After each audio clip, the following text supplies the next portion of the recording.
Vu les dernières nouvelles locales, il y a beaucoup de réalisations en Égypte actuellement, surtout aujourd'hui. On a inauguré quelques usines industrielles dont on va parler en détail tout à l'heure avec notre invité, M.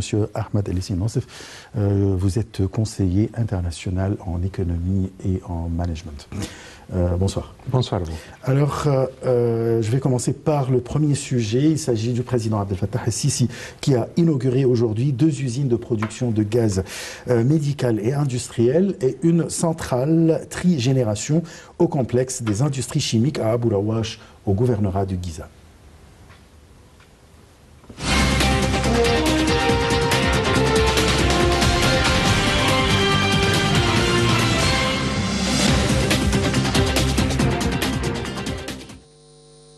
Le président Abdel Fattah el-Sisi a inauguré lundi 2 usines de production de gaz médicaux et industriels et une centrale trigénération au complexe des industries chimiques à Abu Rawash, au gouvernorat de Giza. Ont accueilli le chef d'État à son arrivée, le Premier ministre Mustafa Madbouli et le commandant général des forces armées et ministre de la Défense et de la production militaire Mohamed Zaki. Le directeur général de l'agence de projet de service national, le général Walid Hussein Aboul Magd, a affirmé que la société de pétrochimie An-Nasr, fondée en 1972, constituait un pilier clé pour les secteurs industriels, agricoles et médicaux en Égypte et poursuivait son rôle pionnier afin de réaliser un bond qualitatif en matière d'économie créative, surtout depuis l'accession au pouvoir du président Abdel Fattah el-Sisi en 2014. Conformément à la vision stratégique Égypte 2030, la société a pu inaugurer 13 nouvelles usines à Abu Rawash, à Fayoum et à Ain el-Soukhna. Le nombre d'usines spécialisées dans les industries chimiques, engrais et phosphatées s'est élevé de 26 à 39 usines pour sécuriser la vie des Égyptiens, répondre aux besoins du marché, assurer de l'eau potable dans toute la République, optimiser la valeur de phosphate brut et exporter l'excédent à l'étranger, a noté M. Aboul Magd.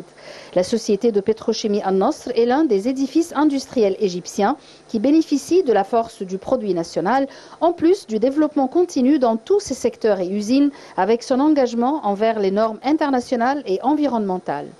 Il s'agit d'une entreprise unique en son genre au niveau des entreprises et des usines qui travaillent dans le même secteur au Moyen-Orient, du fait de la multiplicité des activités des usines de l'entreprise et des différents produits qu'elle propose. Elle comprend le complexe d'industrie chimique dans la zone industrielle d'Abu Rawash, au gouvernorat de Giza, et elle est située sur une zone d'environ 250 feddans. En 1972, lors de la création de la société de pétrochimie An-Nasr, elle a commencé avec une usine de production de chlore et de soude caustique d'une capacité de 15 tonnes par jour, utilisant à l'époque la technologie des cellules à mercure. Il existe 21 usines, y compris des usines de gaz médicaux et industriels. L'entreprise produit des gaz médicaux et industriels nécessaires aux hôpitaux, centres médicaux et diverses usines. La société livre de l'oxygène gazeux et liquide et d'autres gaz médicaux à environ 135 hôpitaux et centres médicaux spécialisés.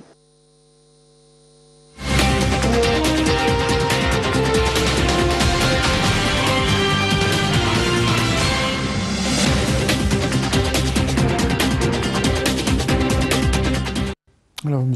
Ahmed El Nassef, je rappelle que le président Abdel Fattah el-Sisi a inauguré 2 usines de production de gaz industriel et médical et un centre trigénération au complexe des industries chimiques à Abu Rawash. Quelle est l'importance de ces inaugurations-là? L'importance, c'est pas vraiment seulement dans l'inauguration de ces 2 usines, mais c'est on a une stratégie. Après, j'étais un peu surpris quand j'étais en train d'entendre que la dernière usine qui a été inaugurée dans ce domaine était en 1972. 50 ans. 50 ans qu'on a perdu des opportunités énormes dans le domaine industriel, et notamment des gaz industriels. Donc là, on est en train de retourner une deuxième fois pour mettre les choses sur les rails dans la bonne direction, de profonder notre industrie dans tous les domaines, d'avoir une indépendance industrielle parce que ces genres de gaz sont nécessaires pour que pas mal d'usines dans plusieurs industries roulent comme il faut. Et si on ne les a pas, on va être obligé de les importer. Ouais, et c'est assez cher. C'était le cas avant l'inauguration de ces usines? Je pense que on avait un mélange. On importait un pourcentage et on produisait le reste. Mais maintenant, avec cette expansion, ce qu'on est en train de faire, c'est de profondir une deuxième fois la stratégie industrielle en Égypte, qu'on soit beaucoup moins dépendant sur les importations, parce que on est en train, ces jours-ci, ce qui est en train de se passer, on est en train d'importer l'inflation qui est un peu partout dans les autres pays, parce qu'on n'a pas le choix. Quand on est dépendant sur un produit ou une matière première qui rentre comme une composition essentielle pour une production locale, et on l'importe, on va l'importer au prix qui est disponible. On ne peut pas changer ce qui est en train de se passer dans d'autres pays. Et si, par exemple, il y a un problème de gaz en Europe à cause de ce qui est en train de se passer entre la Russie et l'Ukraine, et on est en train d'importer des fournisseurs européens, on va payer une prime sur les prix et on n'a pas trop de choix. Et là, quand on est en contrôle, quand on est... on n'est pas en train de subir une inflation, une augmentation de prix tout à fait nécessaire, rien que parce qu'on n'a pas ce produit. Là, on est en train de fixer ça. Donc, vraiment, c'est un pas très stratégique dans la bonne direction et ça reste dans le cadre de l'indépendance. Une deuxième fois, c'est un peu triste que la dernière inauguration était en 72, 50 ans, 5 générations, si vous voulez. Vous imaginez si... on était en train d'avancer comme il faut dans toute cette période. Mais on est où on est. Et on est en train de faire ce qu'on doit faire aujourd'hui, c'est de commencer cette industrie en Égypte ou élargir. Et il y avait quelque chose qui était très intéressant. Quand on rentre dans la production des gaz ou des matières premières industrielles, c'est énormément important que ça soit produit dans les normes internationales, pour que le produit soit utilisable, surtout pour les multinationales qui sont installées en Égypte. Oui. Autrement, ils ne peuvent pas vraiment fournir leur usine à partir de cette usine, de cette nouvelle usine. Et de là, c'est bien contrôlé dans les normes internationales pour qu'on soit capable de faire que ce produit soit utilisable par tous les usines et notamment les multinationales qui sont en Égypte, qui fabriquent en Égypte.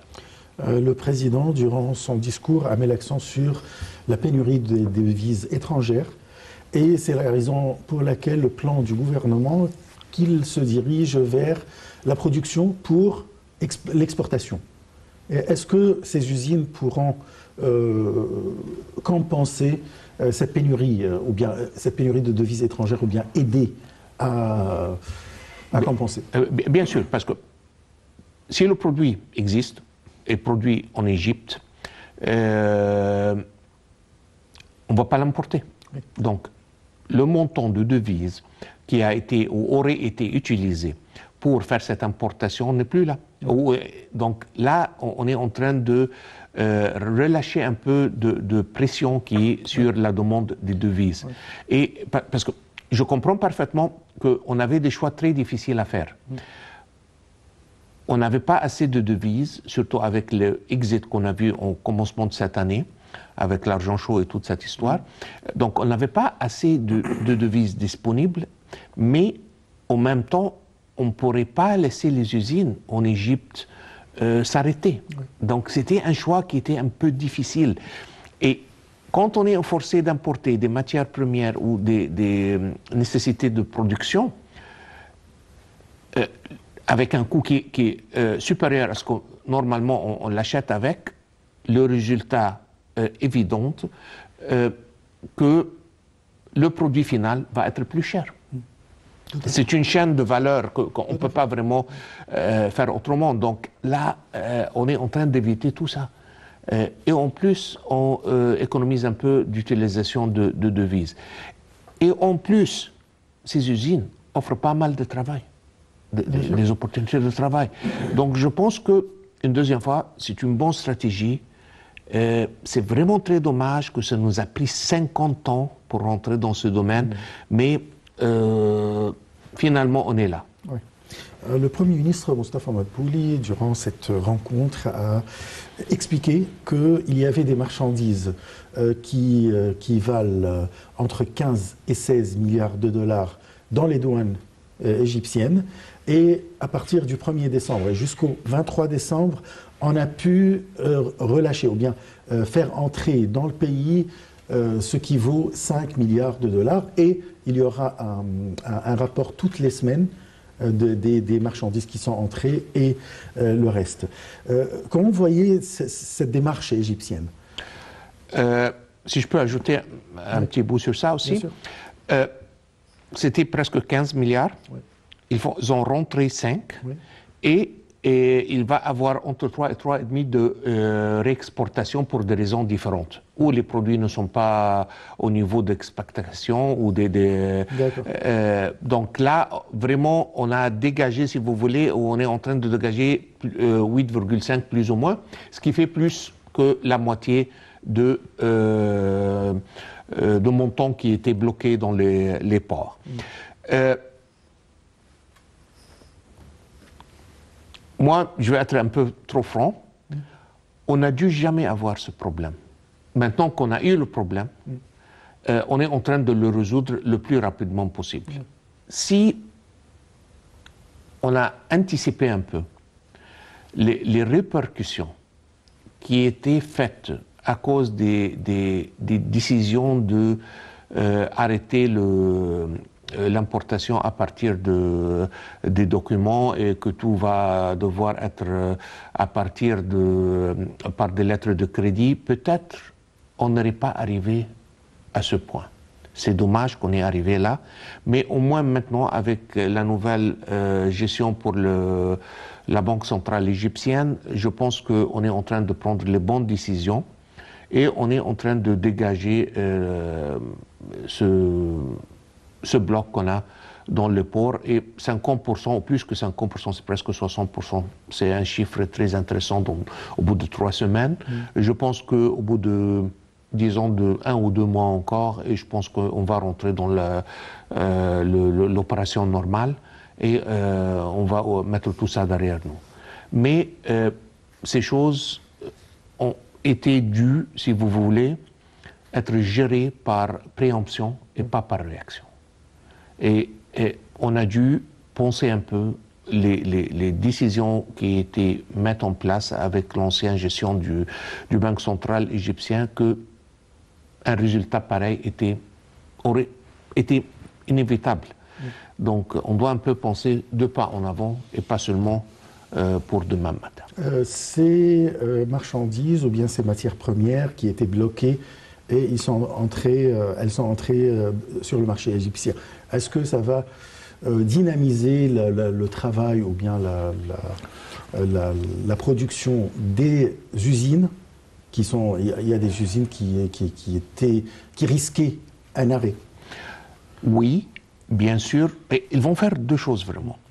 Ils vont accélérer ou mettre en demeure une deuxième fois les usines qui étaient presque en arrêt, et aussi les choses comme les poulatiers qui souffraient vraiment de manque de les aliments de poulet et tout ça. Donc maintenant que ça s'est rentré, je pense que ces industries vont reprendre. La deuxième chose que ça va faire, que ça va dégager un peu la pression ou le stress qui est sur le devise dans le marché parallèle. Donc, et on le voit. Le prix est en train de tomber, de baisser de presque 20%, quelque chose pareil, sur le marché parallèle. Donc là, c'est dégagement, je pense que c'est dans la bonne direction. Et je pense au bout de 2 mois ou quelque chose comme ça, quand on va dégager toute cette marchandise et ces produits, les choses vont relâcher, les marchés peuvent respirer un peu mieux que ce qu'on a aujourd'hui et surtout ce qu'on avait il y a 3 ou 4 mois. Parfait. Bon, je passe à notre deuxième sujet. Il s'agit du Premier ministre Moustapha Madbouli qui a tenu hier soir une réunion avec le PDG de l'Autorité générale pour l'investissement et les zones franches, Hossam Heba, pour examiner les plans proposés pour attirer plus d'investissements au cours des périodes actuelles et futures.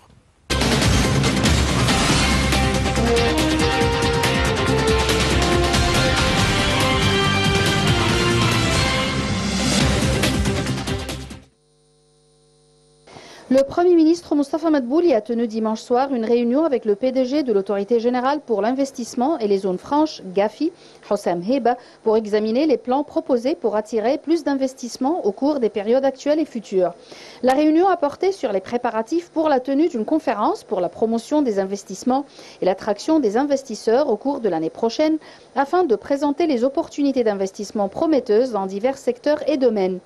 Dans ce contexte, le Premier ministre a ordonné l'élaboration du plan Frapper aux portes pour les grands fonds d'investissement, les grandes entreprises internationales ainsi que les grands investisseurs étrangers dans le but de promouvoir les opportunités d'investissement disponibles en Égypte.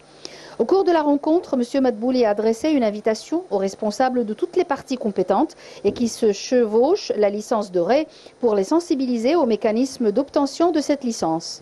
Pour sa part, le PDG de la GAFI a indiqué avoir rencontré un groupe d'investisseurs au cours de la dernière période, qu'il s'agisse d'investisseurs qui mettent en œuvre de grands projets dans divers secteurs ou d'investisseurs qui souhaitent étendre leurs projets d'une manière qui contribue à augmenter la production et à fournir de nombreuses opportunités d'emploi.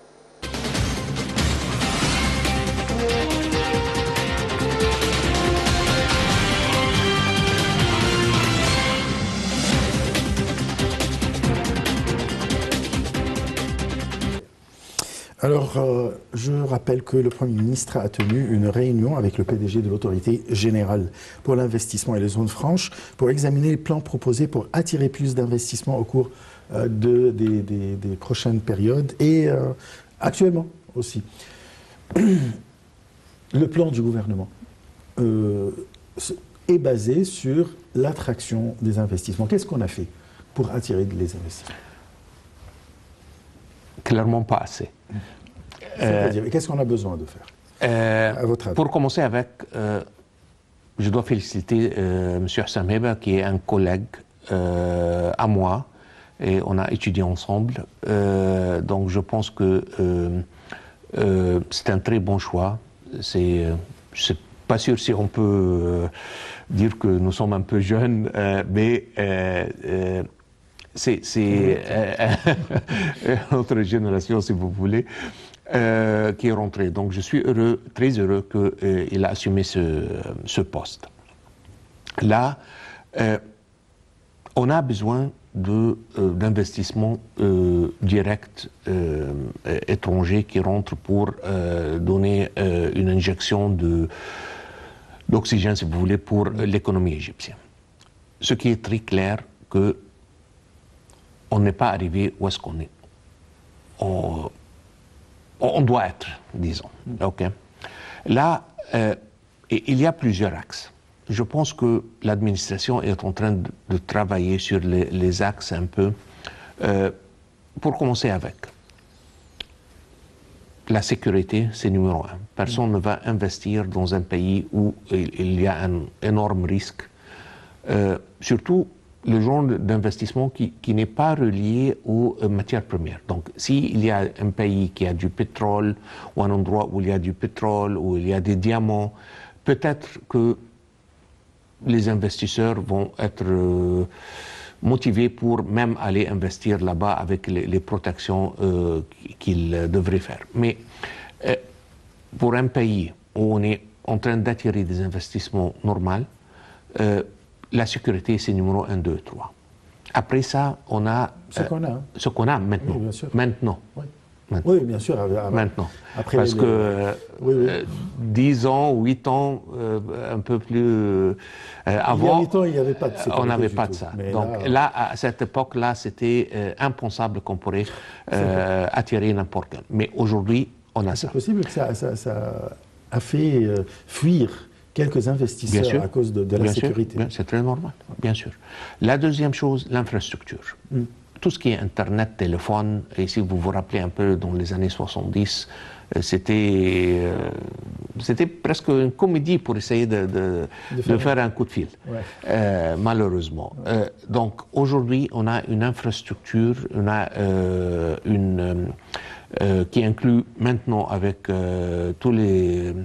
l'avancement dans les technologies, on a l'Internet, c'est aussi important comme le téléphone.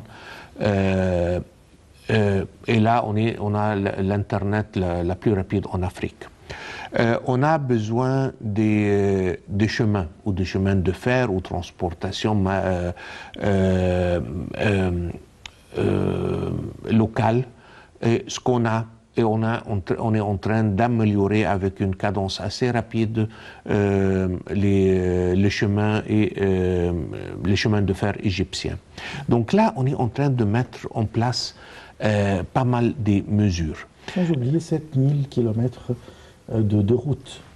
Ouais. C'est énorme, c'est énorme.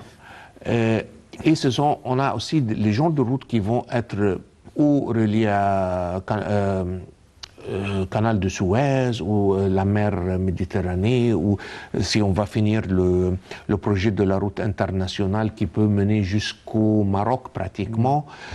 Donc on est en train de faire que l'Égypte soit un hub pour tous les investisseurs. Là, ce qui est très important maintenant, c'est que les potentiels ou les candidats que nous sommes intéressés à attirer soient bien au courant de ce qu'on peut offrir à eux. Parce que avoir une chose, c'est pas vraiment la fin de la route. C'est très important de communiquer ce qu'on a. Donc je pense que ça, c'est quelque chose de très très important. Ça, c'est d'un côté. De l'autre côté, parce qu'il y a aussi pas mal des voix qui sortent pour critiquer le taux d'intérêt qu'on a en Égypte. Si on a des investisseurs qui vont venir pour emprunter de l'argent des banques égyptiennes, là, ils ne sont pas vraiment une injection à l'économie. C'est un tournage, si vous voulez. Oui.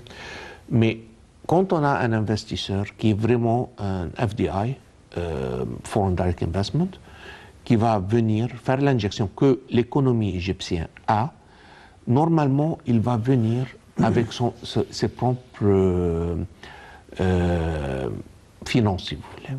Okay. Et là, les taux d'intérêt sur le livre égyptien vont être plus ou moins relatifs pour cet investissement ou pour l'attirer en Égypte. Donc, c'est tout à fait deux choses qui sont très séparées. Il y a pas mal de gens qui sont en train de dire « Ah, on ne va pas attirer les investisseurs ». Non, non, ça n'a rien à voir. Si un vrai investisseur va venir investir, c'est son argent qui va investir. Voilà. On ne veut pas des emprunteurs, qu'il viennent pour emprunter de l'argent des banques égyptiennes. Avec notre argent. Ouais, ça c'est pas, il ne va rien ajouter à l'économie égyptienne. Et là, on peut faire tout ce qu'on doit faire, parce que le Banque centrale est bien en train de gérer ce dossier, mais ça n'a rien à faire avec l'attraction des investisseurs. Je pense que deux choses. Et ça, c'est le règle du marketing. On doit faire, on peut avoir un très bon produit, ce qui est investir en Égypte, c'est ça le produit qu'on veut faire du marketing pour. Mais si on ne s'assure pas, avec plusieurs mesures, avec toutes les méthodes possibles, que les potentiels sont bien au courant de ce qu'on a, ce qu'on peut offrir, ça va devenir comme un petit secret. Et on ne vend jamais rien et là c'est le service d'investir en Égypte, par les garder en cachette. Ça ne marche pas. Okay, donc c'est très important de faire du marketing. Et le marketing, ça doit être un peu, pas le marketing qu'on voit quelquefois, avec tout mes respects bien sûr pour ma balle de camper, c'est pas le marketing comme on le fait pour le tourisme. Viens, on a du soleil en hiver, les pyramides, on a la mer Rouge. Ça, et on montre un peu de belles photos. Ce qui est vrai. Et ça marche. Et ça fonctionne bien pour le tourisme. Pour quelqu'un qui veut venir faire des vacances pour une ou 2 semaines en Égypte, ça marche bien. Mais si on veut attirer des investisseurs, des vrais multinationales qui vont vraiment étudier, c'est pas avec le petit show qu'on va mettre qu'ils vont venir. C'est avoir des discussions, c'est avoir des présentations.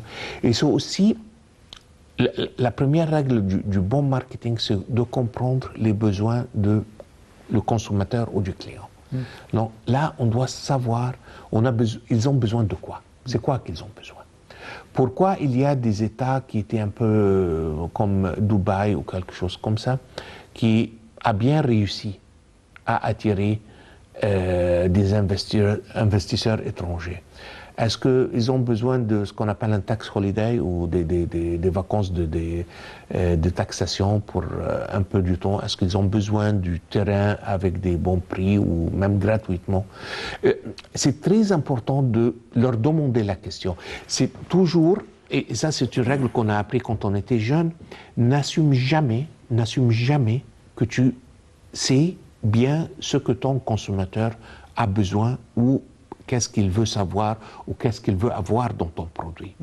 Va et demande ton consommateur qu'est-ce qu'il veut avoir. Voilà. Okay. Il faut lui faire on fait ce qu'il veut. Voilà. Oui. Et si on ne doit pas assumer qu'on sait ce qu'il veut.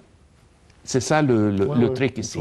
On doit le demander et puis le faire disponible. Et là, je pense qu'on va attirer le maximum possible des investisseurs. Voilà, nous avons la sécurité, nous avons l'infrastructure. Et si on parle d'infrastructure, presque tout est prêt dans la zone économique du canal de Suez. Absolument. Voilà, alors, quand est-ce que les investisseurs viendront? Quand on fait ce qu'on doit faire. Et on peut même mettre une date. Je ne suis pas au courant de... Mais la zone du canal de Suez, c'est prometteur. Elle est prête, plus ou moins, oui. Et c'est... je suis au courant qu'il y a pas mal des grands projets qui sont mis en place là-bas. Et c'est une question, je pense, de roulement. Mais toujours, ce qu'on doit comprendre, c'est comme un service. C'est pas loin, peut-être je peux utiliser cette analogie, quand on part dans un restaurant chic. OK. Vous êtes demandé ce que vous voulez. Et après un peu de temps, ils vont venir vous demander est-ce que tout va bien. C'est pas très difficile. C'est le même genre. Le contenu est un peu différent, mais le système, c'est un système d'offrir un produit de service. Est-ce qu'on a demandé les gens? Si oui, OK. Et on doit s'assurer que ça marche bien. Parce que ce n'est plus... ce genre de marketing n'est plus le genre du marketing pour faire un petit piège. « Opa, je l'ai attiré. Ah, il est tombé. » Non, ça ne marche pas comme ça. L'idée, c'est la continuation. Et personne ne va continuer à investir dans un pays s'il n'a pas la satisfaction nécessaire de son investissement ou ce qu'on appelle le post-purchase decision or behavior. Ça veut dire que après qu'il a acheté quelque chose, on doit renforcer qu'il a fait la bonne décision. C'est pas que maintenant il est venu, c'est fini. Non, ça marche pas comme ça parce que on doit s'assurer qu'il est bien satisfait de cette décision, même après qu'il l'a prise, et en même temps que tout le monde parle à tout le monde dans ce monde. Ok, que si on a quelqu'un qui va te dire je suis tombé dans le piège, fais attention. Ouvert, alors tout absolument. Voilà, c'est l'information. Je suis tombé dans le piège, fais attention. Ne fais pas ma faute. On est perdu. Parfait. Bon, je passe à notre dernier sujet. C'est concernant le ministère du Logement, des Services publics et des agglomérations urbaines qui a poursuivi ses performances remarquables au cours de l'année 2022 qui a été témoin d'une grande activité du secteur immobilier au sein du marché égyptien et de l'établissement d'un certain nombre de nouvelles agglomérations urbaines, dont la dernière en date a été l'inauguration de la nouvelle ville de Mansoura, où le nombre de nouvelles villes a récemment atteint 30 villes, en plus d'un grand nombre de villes planifiées, dont la construction est en cours. Salih Hamed Yarachouch.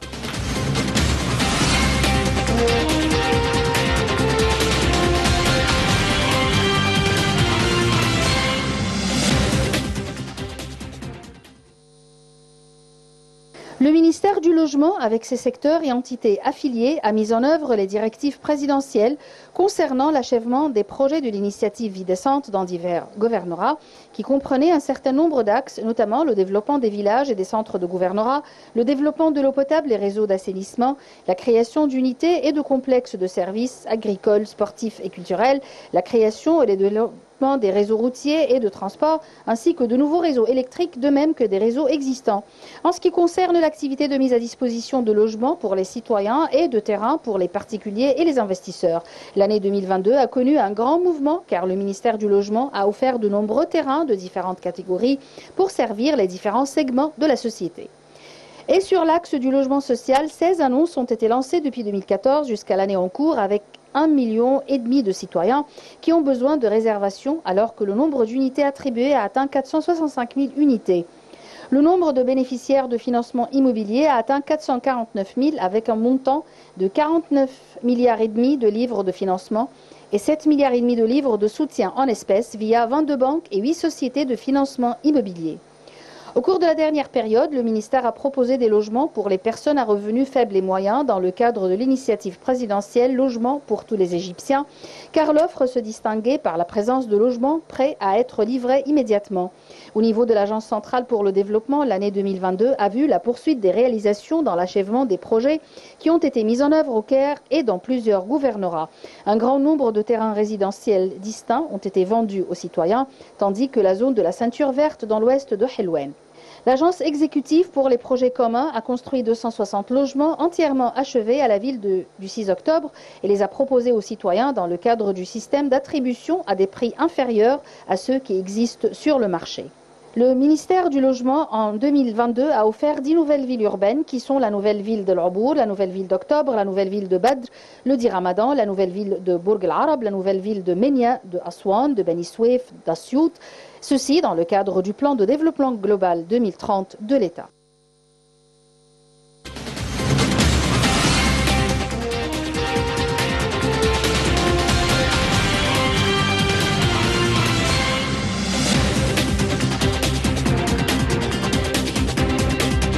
Monsieur Ahmed Lessi Nassif, je rappelle que vous êtes conseiller international en économie et en gestion. Là, je vais commencer par le grand projet national Vie décente. À votre avis, comment vous évaluez cette... Je pense que c'est une nécessité. Si on se rappelle un peu dans, disons, les années 2005-2006, jusqu'à peut-être 2010 même, il y avait un phénomène en Égypte, c'est celle des villes bidons. Oui. C'était énormément dangereux pour le futur du pays.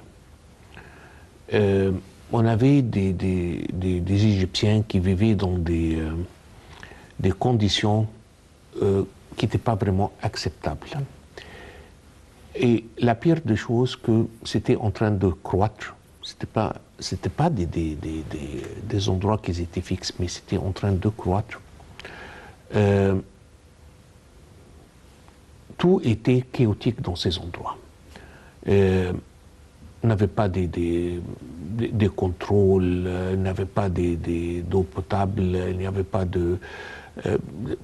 même l'électricité n'était pas claire. Et les personnes qui vivaient là-bas, et surtout les jeunes ou les petits, qui grandissaient dans ces conditions, l'espoir ou la probabilité qu'il allait avoir une vie sainte était pratiquement très proche à zéro. Donc là, avec... et en plus, malheureusement, et je comprends parfaitement, mais malheureusement, ça a été documenté dans pas mal de films. Et peut-être que c'est bien, parce que on dit toujours que le cinéma et l'art, c'est une réflexion de la société. Donc c'est bien que ces films restent, et les films restent pour toujours, qu'on se rappelle qu'on avait ces genres de phénomènes. On fait la comparaison. Absolument, absolument. Et là, on avait un terrain très fertile pour tout ce qui est tout genre de crimes, de tout ce que peut faire, de tout. Et donc là, par ce qu'on est en train de mettre en Vicente, ce programme qui coûte énormément cher, mais je pense que c'est une obligation, c'est une nécessité, c'est de l'argent bien dépensé, et je ne dis même pas dépensé, c'est investi dans la personne égyptienne. Donc je pense que ce n'est pas question du logement ou de l'appart, ça part beaucoup plus loin que ça. La personne elle-même, elle aurait été comment si elle avait grandi dans ce genre d'environnement. Donc là, on est en train d'éviter, de gérer par préemption de très, très grands problèmes qu'on pourrait avoir. Ça coûte cher? Oui, ça coûte cher. Mais on n'a pas le choix. Un pays que j'aime beaucoup, mais on peut apprendre une bonne leçon, c'est le Brésil. En Brésil, il y a de ça. Il y a beaucoup de bidonvilles et ils l'appellent les favelas. Et j'y étais moi personnellement. Et malheureusement, c'est un État dans l'État. Quand il arrive à un certain niveau, c'est incontrôlable. C'est tout la commerce de drogue et tout ce qui est hors loi qui se passe dans ces environnements. C'est vraiment terriblement difficile pour les contrôler. Donc là, on a bien tracé la ligne où il fallait le faire et on est dans la bonne direction. Très bien. Nous avons 2 minutes pour parler des nouvelles villes qui ont été créées en Égypte durant la dernière période. 2 chiffres qui sont très importants et pas mal des Égyptiens se rappellent de ces 2 chiffres. 3,5% et 12 ou 13%. C'est quoi ces 2 chiffres? C'est l'utilisation du terrain égyptien. Okay. L'occupation du terrain égyptien. L'Égypte n'est pas un petit pays. L'Égypte est assez vaste, c'est un grand pays où, disons, sur l'échelle mondiale, on est un pays moyen, mais surtout on n'est pas petit, avec 1 million de kilomètres carrés. On vivait sur 3,5% du surface du pays. Et qu'est-ce qu'on a? Qu'est-ce qu'on avait, pardon? On avait une densité, un des plus élevés dans le monde. Si je ne me trompe pas, c'était à 23 000 habitants par kilomètre carré, dont quelques villes, bien sûr, le Caire est inclus. Là, avec la stratégie qu'on a, on est en train de sortir de ces 3,5. On est en train de commencer d'utiliser le reste du pays. Si vous vous rappelez, et j'ai pu une deuxième fois qu'il y a pas mal de films qui nous rappellent avec ça, dans les années 70, c'était pratiquement impossible de trouver un appart. Personne ne pensait qu'on pourrait avoir une maison. Ça n'existait même pas. Et là, on est en train de faire ça. Donc, je pense que... et c'est un peu partout. Ce n'est plus le focus au Caire seulement. C'est un peu partout. Je pense que c'est une très bonne stratégie qui aide aussi de créer du travail. Et on se rappelle toujours de proverbes français, quand le bâtiment bat, tout va. Donc, le bâtiment, l'industrie du bâtiment, elle fait... travailler pas mal d'industries avec. Bien sûr. Je vous remercie beaucoup. Monsieur Ahmed Lessinos, et je rappelle que vous êtes conseiller international en économie et en gestion. Je vous remercie beaucoup. Merci à vous. On se retrouve demain à la même heure et très très bonne soirée. Au revoir.